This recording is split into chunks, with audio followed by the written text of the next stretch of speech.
नमस्कार मित्रांनो, आज आपल्याला रवा बनवायचा आहे. याला शिरा पण म्हणतात, रवा पण म्हणतात. सुरुवातीला रवा भाजून घ्यायचा आहे.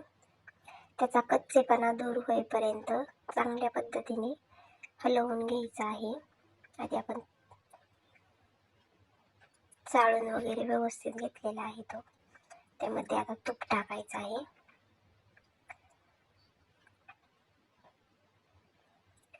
दोन तीन चमचे तूप टाकल्यानंतर ना तो हलवायचा आहे. आता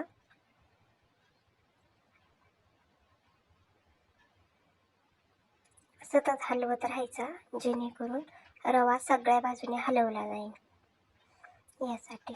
नंतर परत एकदा तूप टाकायचं आहे.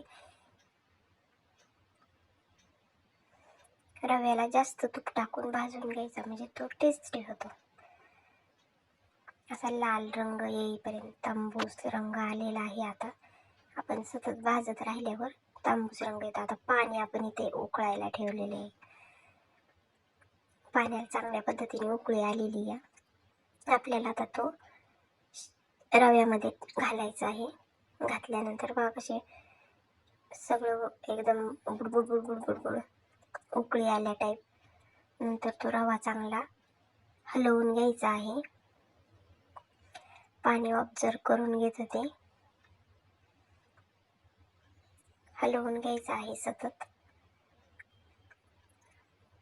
आता त्यातलं सगळं पाणी शोषलेलं आहे, तो चांगला टम्म फुगलेला आहे. आता आपल्याला त्यामध्ये साखर टाकायची आहे.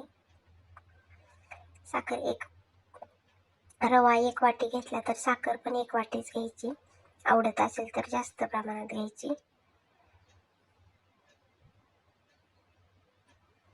साखर पण चांगली हलवून घ्यायची आहे, जेणेकरून त्या रव्यामध्ये पूर्ण मिक्स होईल यासाठी.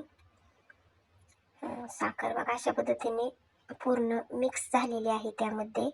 अशा पद्धतीने आपला रवा तयार झालेला आहे. आपण खाऊन पाहूयात आता.